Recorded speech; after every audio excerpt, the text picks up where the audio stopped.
Kelsey, this is so exciting. We just had a quick chat. So we've just met, but we've been doing similar work for many, many, many years, 10 years. So I am so excited to dive into this topic together, get to know each other, and share your work with our amazing community here at Kids Yoga Stories.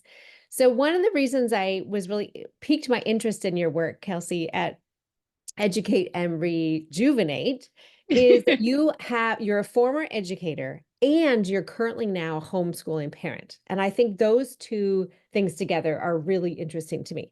I'll tell you why. So recently we had a community session here in my local town, and we all got together to talk about this new book. Well, I've it's not heard of new that so much. one. I've The heard of Anxious that one. Generation by Jonathan Haidt. It's such incredible work, right? About Yeah. exposing the impact of social media and video games and tech on children, and the Yeah. fact that we should have phone-free schools and play and all that. But I highly recommend this book.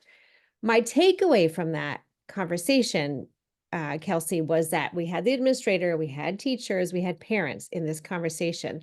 And I felt that the walking away, I didn't feel like the teachers and administration were totally honest with the parents about how bad it is right now in schools. I'll Oh, tell you why, yeah. because I worked as a teacher sub. I was a teacher also, and I worked as a hmm teacher sub last year.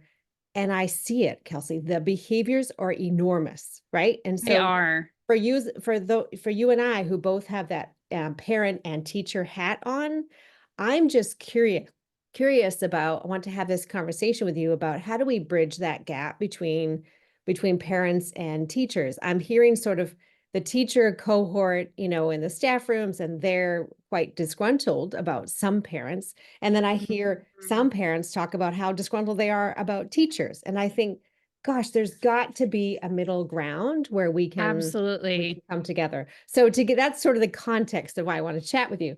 So to get started, tell us your background. Tell us what brought you to where you are now in your teaching and homeschooling world. Yeah, absolutely. Well, first off, I'm so excited to be here and have this conversation and be chatting. So thank you for having me.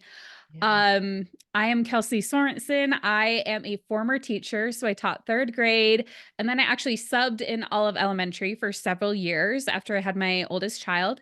And then now I've been homeschooling since 2019. So my oldest went to kindergarten. We've just been homeschooling from the beginning.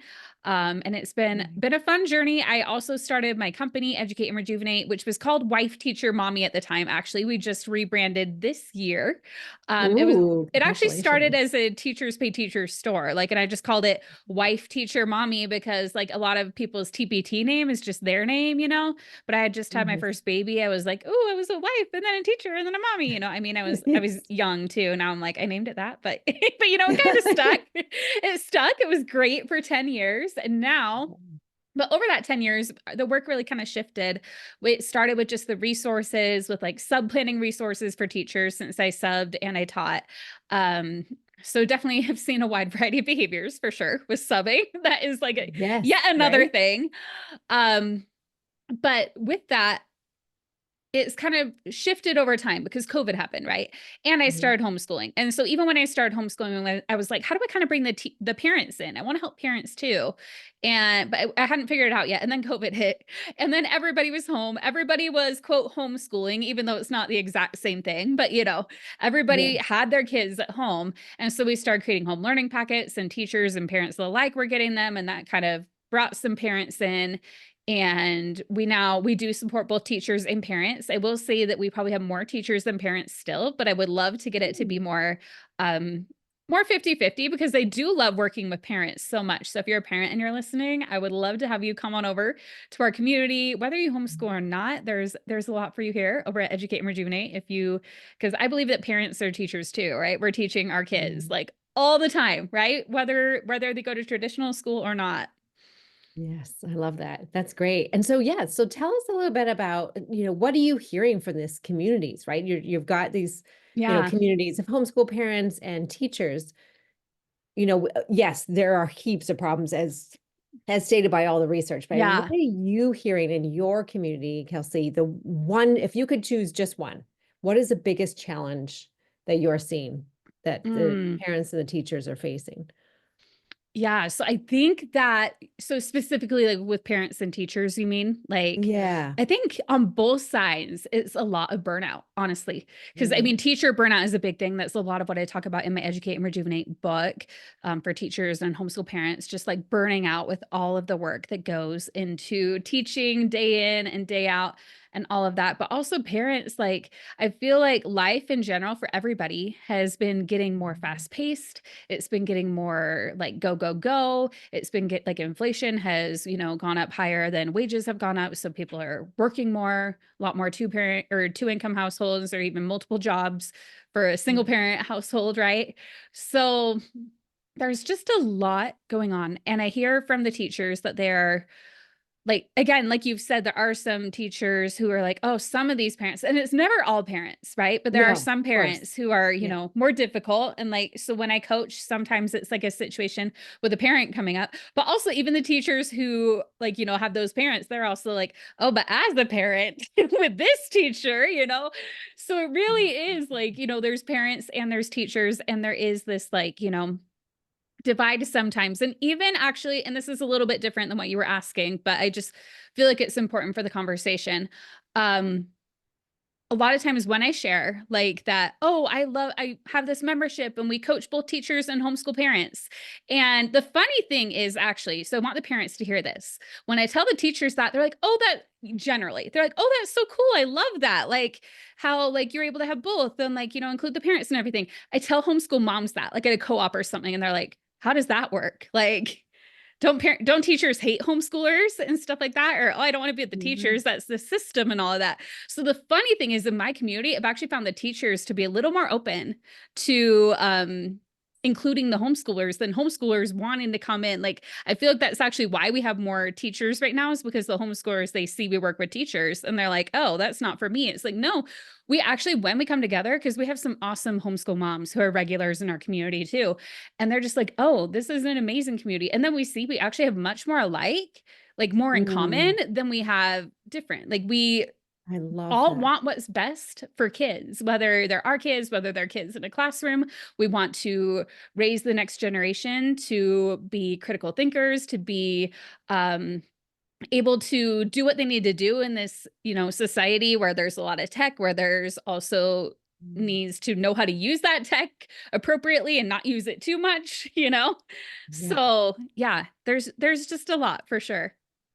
I love this. I could not have said this better. I just finished this book called Love Your Enemies by Arthur Brooks. Ooh, And I love that. it's exactly what you're talking about. We had a nonfiction book club about polarization, and that's Hmm. exactly what he's talking about, is really understanding and celebrating our similarities and what we have in common. It's just conversations. We're all exactly what you said. We're all experiencing similar challenges as parents and teachers about burnout and mental Hmm. health, and just a lot, as you say, there's a lot going on for us. And at the same time, we're all going to the same direction, right? Yeah. And Yeah. so our same direction is the children's health and wellness and their education and their, reaching their own potential in life. So if we all have the same outcome, right? And we all have the same challenges, why not come together and help each other, right? Because Hmm. as teachers too, there's so many teachers who are also parents. Oh So yeah.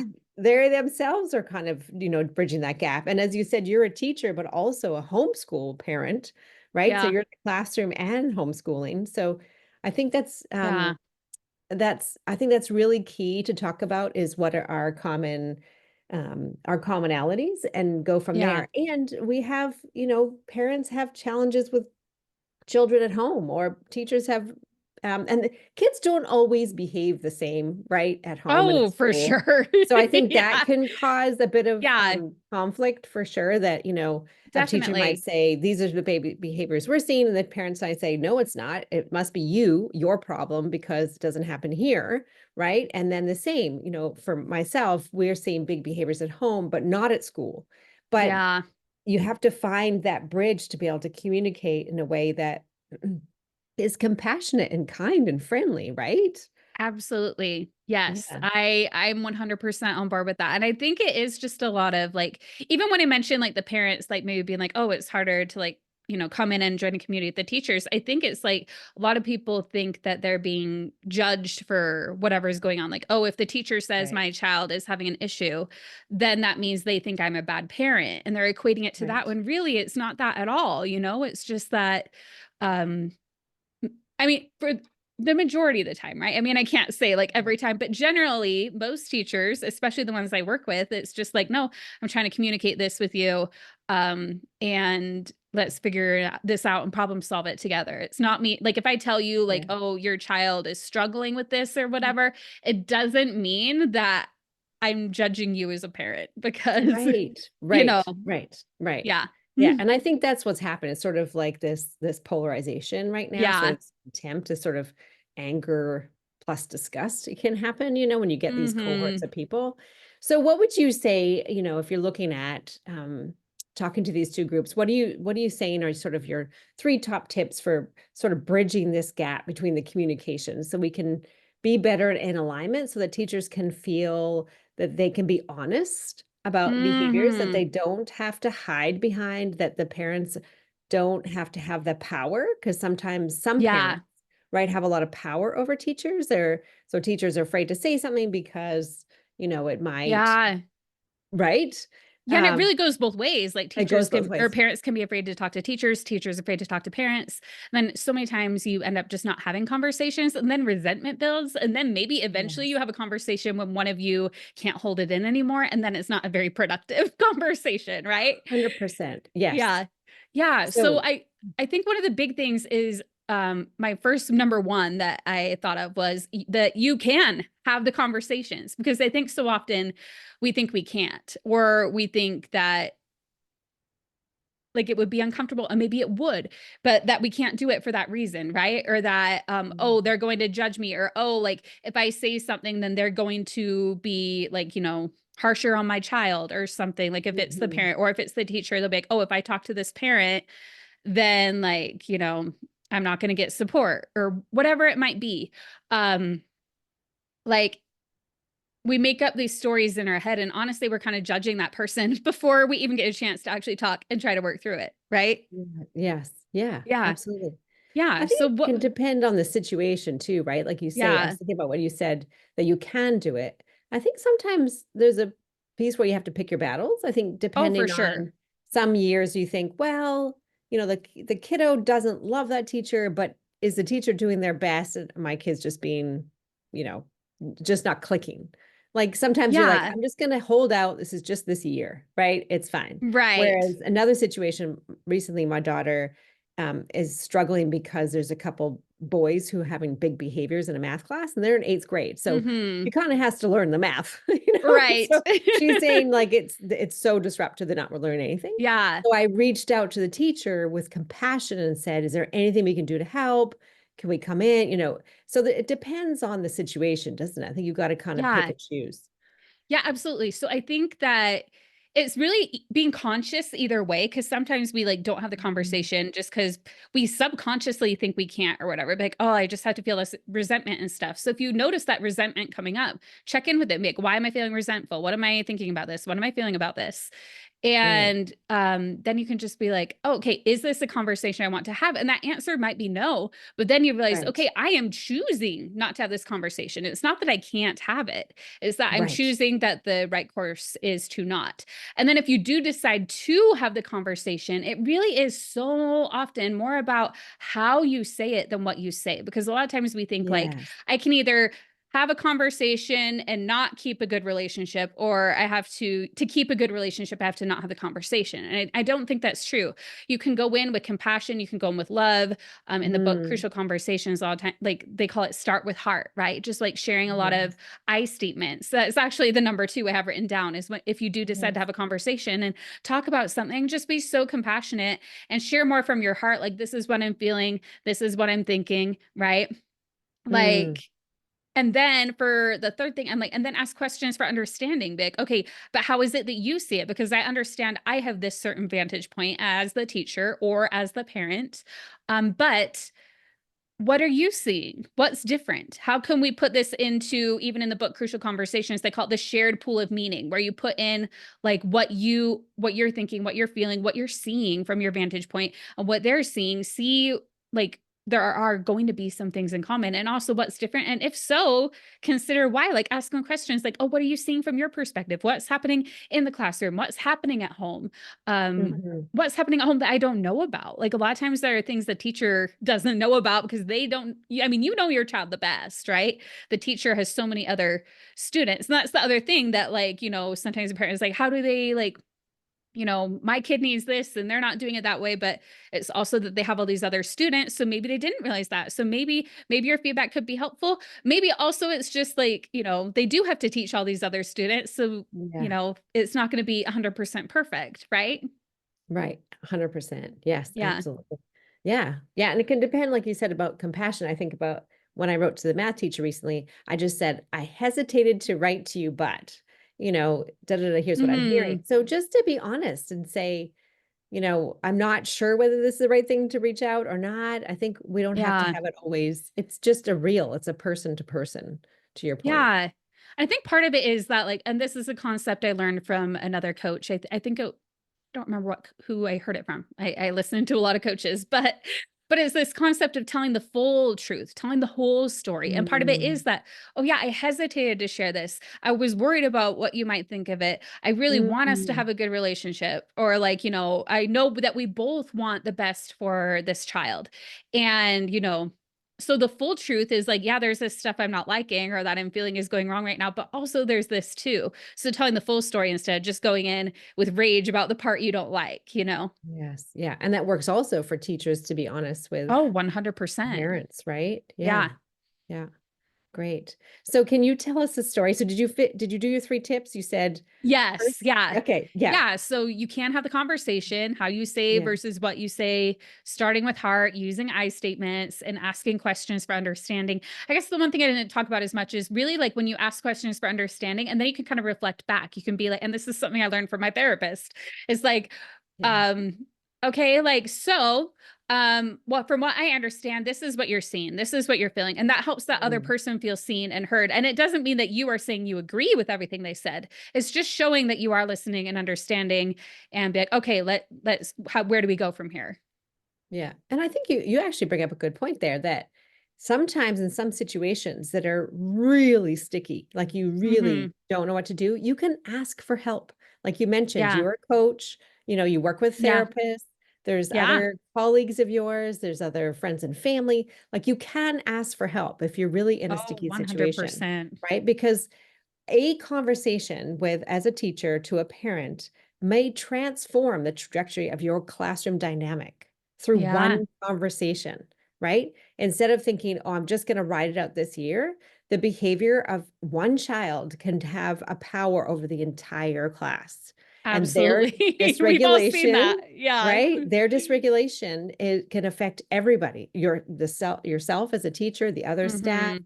the other children. So it is also our duty of care to be able to, pull ourselves up and Yeah. somehow get the coaching and speak from your heart, right? Because the child doesn't want to be that way at the end of the day. The parents Right. don't want to have a child who's that way, right? It's not Right. that the child's coming to school and saying, I'm about to bulldoze my classroom, right? That, Right. what's that you talked about before, what's under the surface, what else is going on for these children that we can work together, right? As parents and Hmm. teachers, can we soften some of our judgments or our resentments or look those big emotions, frustrations? Can we Yeah. soften that and meet in the middle? So I love that. Oh, I So love tell that us a so much. story, Kelsey, in your coaching program and your membership, speaking to your homeschooling parents and educators. Tell us a story about when, things were tough. Because, even when you're speaking, I'm thinking, yes, that would work for most people. And then there's that time, which is like you're really stuck. If someone's really drowning, they cannot see. Like the thought of a conversation with a parent or teacher is so overwhelming. How do you help people go from that drowning feeling to thriving? Yeah, and I feel like a lot of times, like, if you're just feeling drowning in other areas of your life, like, it might have nothing to do with this conversation. but it Mm, impacts your ability to, like, I mean, really your capacity, because we do have only so much capacity. We have, like, in my Educate Rejuvenate book, and I know you probably know about this, but we all have this window of tolerance, right? Only mm, so much we can handle with our nervous system, right? So if we're like really dysregulated, we might have a hard time having a conversation, or if we're having a rough time just in general in our lives. So I do think it's important for that self-care piece in general, like, and that is where a lot of the tools that I talk about in my book, Educate and Rejuvenate, and in our Educate and Rejuvenate Club, um, we talk about, I mean, I have this 3-step framework that we do. And did you want me to share a story, or did you want me to just talk about more generalized? I definitely want to hear a story, but yeah, definitely you could do both. Yeah. Okay, I'll talk about in general, and then I have a story I'll share too. Okay, so we have this 3-step framework that I go over in the book, and that helps um, the teachers in the Educate and Rejuvenate Club. And I actually came up with this framework while I was writing the book, because I was teaching so many tools and so many Mm, strategies that I was kind of like, where do these all fall under? Kind of like for sections of a book. And so the framework, just the way I put it together, it's very simple, and they're actually concepts that you probably already know, but it's kind of like, it's nothing new under the sun, but it's just the way that we look at it, right? So the first step is to observe ourselves, right? We need to see what's going on. We need to, and then there's so much of this in yoga, I know, because I love yoga. So, we need to observe our thoughts, our feelings, and our nervous system, tap into that, right? And then once we do that, once we really get a deep understanding, and I'm going like way too fast. That's 5 chapters, right? yeah, But yeah. like, but we're in a podcast. So observing yourself, really getting in tune with so much self-compassion, curiosity rather than judgment. And then we want to choose our direction when we kind of be a little more conscious, kind of like more awakened to like, okay, this isn't just subconscious, but I'm consciously choosing what I want. Kind of like how we talked about, do I Mm, consciously want to choose to have this conversation, or am I going to do it from this dysregulated place when I finally explode because I haven't been following these steps, right? So that's where we get to be a little bit more conscious. We get to set goals. We get to decide how we want to think and how we want to feel. We get to create habits that help us to regulate ourselves on a regular basis and all of that. And then we align ourselves with it, because we can choose mm, our direction, but we need to keep reassessing, redirecting, seeing if that's where we want to go, and then choosing again if we need to. yeah. And so that's the very simple 3-step framework that I talk about in my book. And a big part of that is also community and coming together with like-minded, like-hearted. I actually like the phrase like-hearted. I actually had them change it in the book because they wrote like-minded at one point. I'm like, no, I like-hearted, because sometimes we do Yes. think differently, but our Right. hearts are in the same place, right? Yes. So with like-hearted people who are on this journey together. And so, I mean, I told so many stories of teachers and parents in the book. One that really sticks out to me, just because, like, I mean, because she came on a live and shared an update, and it made me start crying, like in front of like 100 people who were on this live, because like it was just so powerful. And it wasn't because of me or because of the other coaches in our program, but it was because she did the work, right? So one of our Yeah. teachers, and I share her story in the book, Educate and Rejuvenate. Um, I call her Janessa in the book. That's not her real name, but we'll just go with the book name. She found Educate and Rejuvenate, right? She found our company. She joined the club. She started learning about originally the self-coaching model. Are you familiar with the self-coaching model that Brooke Castillo uses? Like, the is kind of thoughts, feelings, actions, results, like Okay. No. Yeah. thought work. But Okay. yeah. Yeah. Yeah. So she dove into the club, was really learning, like, that's kind of the tool she was really focusing on, like how her thoughts were impacting her feelings, actions, results, and everything, and really diving into that, and also processing emotions, a lot of that. And then shortly after, um, well, she had just lost her dad before she joined, right? And so Mm, she was feeling really down. And then she realized she needed to start taking care of herself, right? So she starts coming to like every call. She doesn't always raise her hand, but she's like always there, always learning, always doing her best and applying what she's learning. And then she got diagnosed with breast cancer. mm, But she said that the reason that she feels like she even got diagnosed early enough, that she shared this while she was in remission, um, because it was a year later update, and it was shortly after she joined that she got the diagnosis. And she was like, I feel like it's because I started taking care of myself, because I found I found all of you, and I started tuning into myself and seeing what was going on, and so I got that mammogram, and I got that diagnosis, and now I am cancer free. And it was just such a powerful moment that, like, sometimes we're just so busy, busy, go, go, go in our lives, and we're not Mm, like tuning into ourselves, which I feel like we need to do before we do anything else, before we're even like, okay, let's try to have a conversation with this person, teacher, parent, whoever. mhm. We really need to tune into ourselves. What is it that I need? What is it that my body is telling me? What is it that I need to do to take care of myself so that I can show up better and that I can have these conversations with heart because I've got all of my heart to give, right? Yeah. And so that is the power of when we do this work, and especially when we come together in community and do it, it's just so, so powerful. Yeah. Oh, that's such a beautiful story. And I think you would probably suffice to say that's sort of your advice, right, to educators and parents about Yeah. to look after ourselves first, to look after our own mental health, and that will allow us to bridge this gap, right? To be on the same Yes. page, to live harmoniously together, right? Is to look after ourselves and be in community. Is there any other advice that you give to your crew over there? Yeah. Yes, that actually did tie right into the advice I was going to give too. But one of the quotes in my book that I put down that I just wanted to read here too, because it's bolded and italicized in the book. It is if selfishness, because a lot, actually, I want to explain a little bit before, because a lot of teachers, they think like when I say put yourself first, and I even did a reel recently about putting yourself first, and I got like all these negative comments like, oh, I wouldn't want you teaching my kids, or how dare you put yourself before the kids, or like, it was actually about the quote, like a teacher is like a candle, it consumes itself to light the way for others. So I was like, I don't like that. We shouldn't completely consume ourselves until we're gone. Like we Right. need to be able to take care of ourselves so we can light the way at all, Yes. right? Yes. Yeah. Um, Absolutely.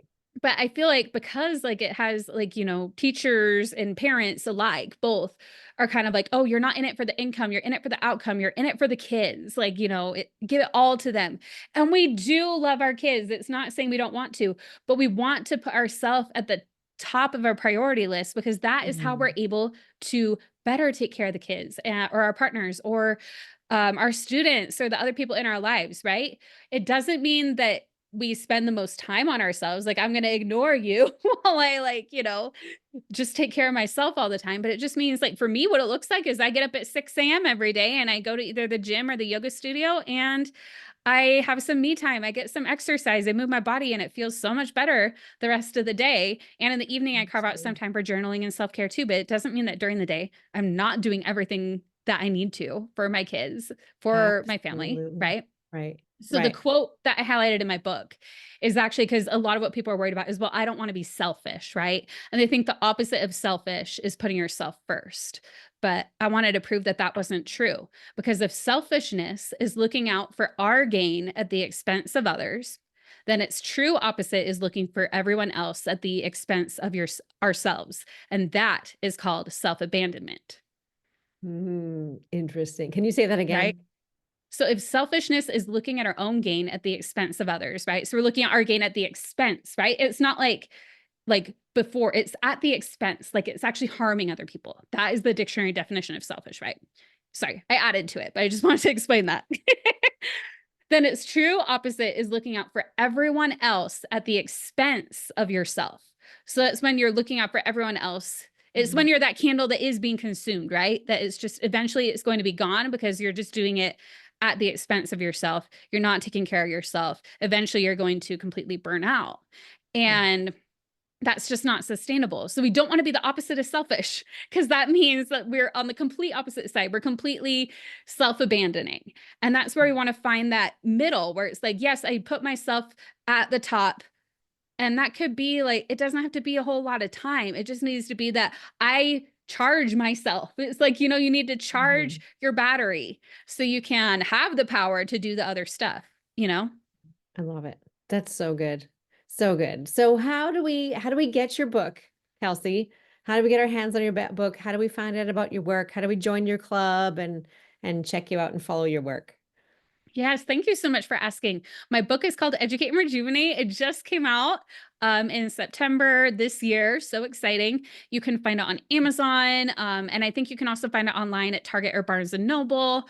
And When you do, you're going to want to, inside the book, there's a QR code that you're going to want to scan that's going to give you, so it's not just a book you're also getting a whole workbook. It's like 150 pages, a PDF workbook that walks you through exercises that are mentioned in the book throughout. So not only are you getting a book, but you're getting all the exercises that if you actually do these, you are going to see a drastic transformation over time, right? It's baby stepping, right? But if you actually do all of this over time, you're going to be in awe of how far you've come.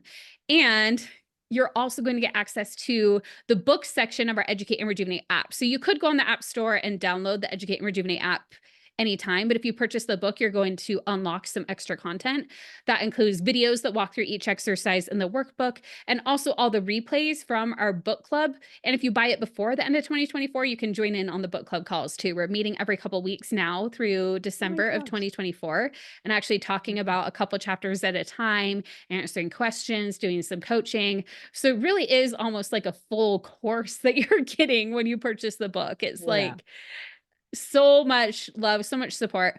And then the Educate and Rejuvenate Club is if you want to be able to come on and get coached. I'm in there every single week coaching. We also have some other incredible coaches who come in. You also get to come to our professional development events that we do, and we have a teacher track and a parent track for that. That will help you with teaching your kids and also personal development too. So, Wow. yeah. So much goodness. Thank you so much for sharing so generously, Kelsey. It's been so great to know you and meet another like-minded and like-hearted person along this journey, because everything you've talked about, as you say, falls in the umbrella of yoga and mindfulness. So it's great to Yes. see how the connections that we have. Thank you so much for your time, Kelsey. Appreciate you. Thank you so much, Giselle. It was a pleasure to be here.